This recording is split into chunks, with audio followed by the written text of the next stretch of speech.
I think it's apparent. The President, His Excellency Nana Addo Dankwa Akufo-Addo, at his last SONA, indicated to the country that this economy that he was getting ready to hand over to His Excellency John Dramani Mahama was not broke. And indeed, the economy is not broke.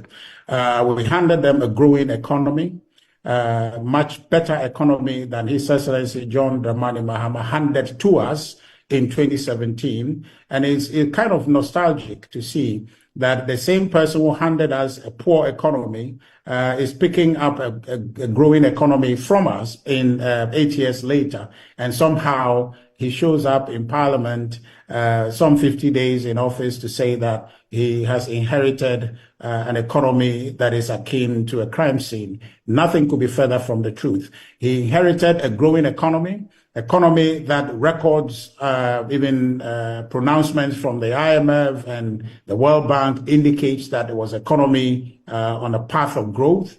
And if you see all the macroeconomic indicators, they were pointing in a positive direction.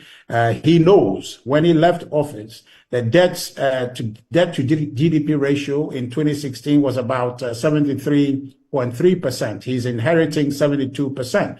But for COVID, he would have gotten a much better economy. He is inheriting economy growing at 6.3, projected to grow at 6.3% when all the numbers come in. We will learn that on the 11th when his finance minister comes to Parliament.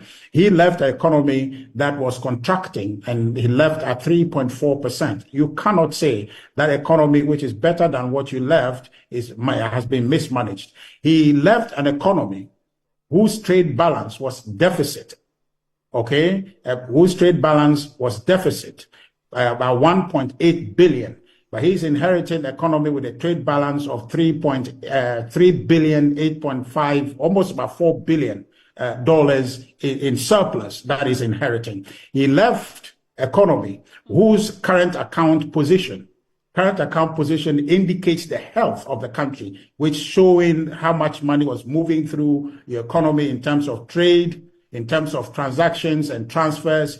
We is inheriting economy that is in surplus, whose current account is in surplus of 2.6%, about 3%. He left their economy about 6.6% in deficit. So that economy he left is nothing compared to this. So clearly, the president set out to misinform Ghanaians, to create the impression that he's inherited a difficult economy such that when he's not able to do it, he will blame it on the type of economy inherited. This thing cannot be hidden. It's just like lighting a candle and then putting it on a hill. You can't hide it. The economy and the data that shows where our economy is public for everybody to see. So this is not anything to argue about.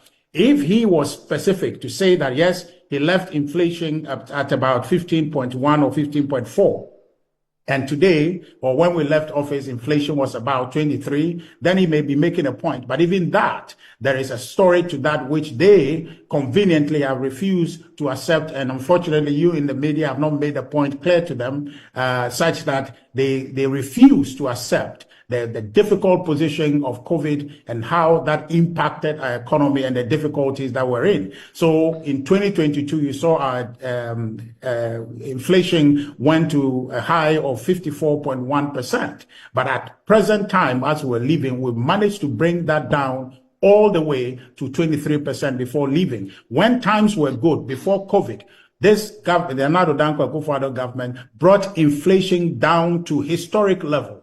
8.2%. Since when I was a child, they've been projecting to attain an inflation of plus or minus 2%. And we achieved that in 2019 and even lower before in 2018 or so. So the point is clearly this, that the president, His Excellency John Dramani Mahama, we want him to succeed, but he must tell the truth to Ghanaians. He promised when he took office that he would say the truth and always keep to the truth. But today he peddled a body of falsehoods that I'm sorry to say we're not impressed by what he did, because these are not things that you can gloss over.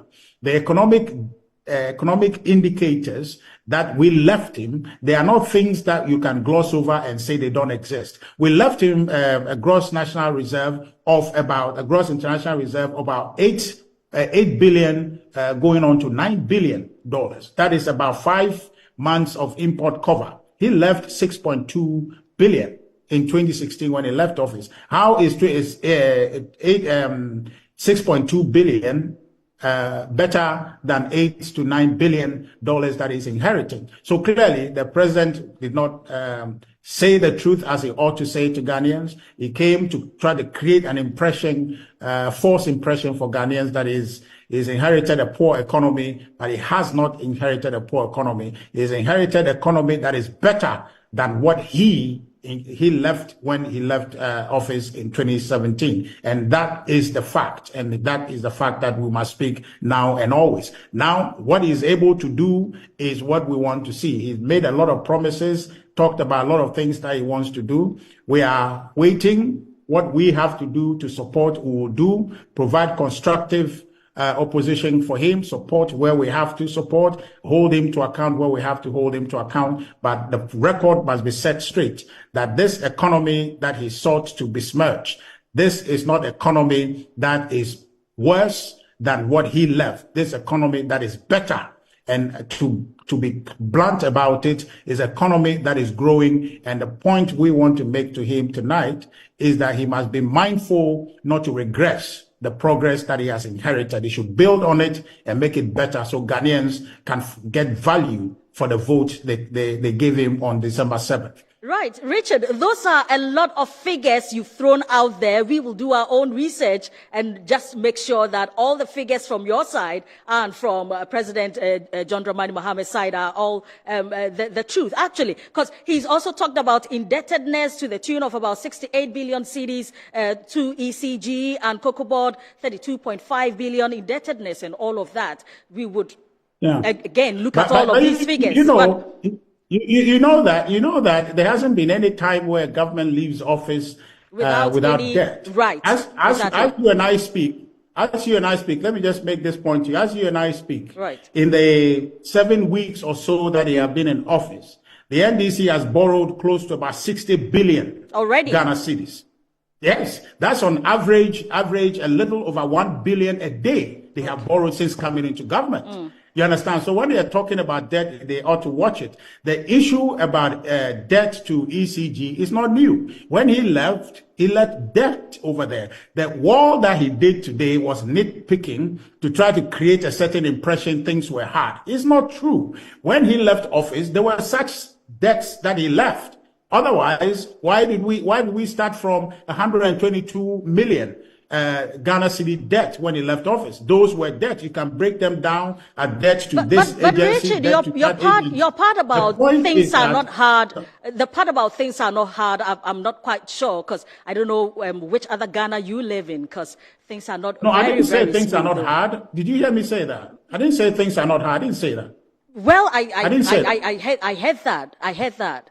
No. I didn't say that. No. I'm the first person. I'm the first person to admit to you that we went through some difficult times. Right. And if you compare Akufo-Addo Part 1 and Akufo-Addo Part 2, you clearly will see a contrast. Okay. A difficult second term for Akufo-Addo owing to COVID and the difficult global environment born out of the Russia-Ukraine war. So I accept that, even to the point of making great concession and commending Ghanaians for the difficult DDEP that we all have to endure. That we acknowledge that. I'm only saying that what picture the president has created is not true. We are going through difficult times, but this economy is not a collapsing economy. It's not a contracting economy as we inherited from him. It is a growing economy. The economy we inherited in 2017, read my lips, was a contracting economy we inherited from him. And that is the record. But he is inheriting a growing economy.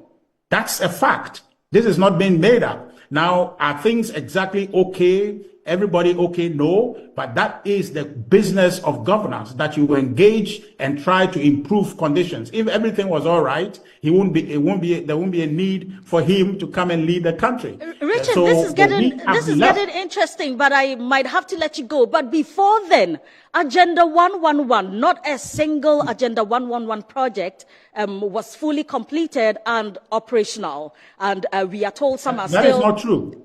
That is not true. That's not true. Which are in operation now? Three out of 111.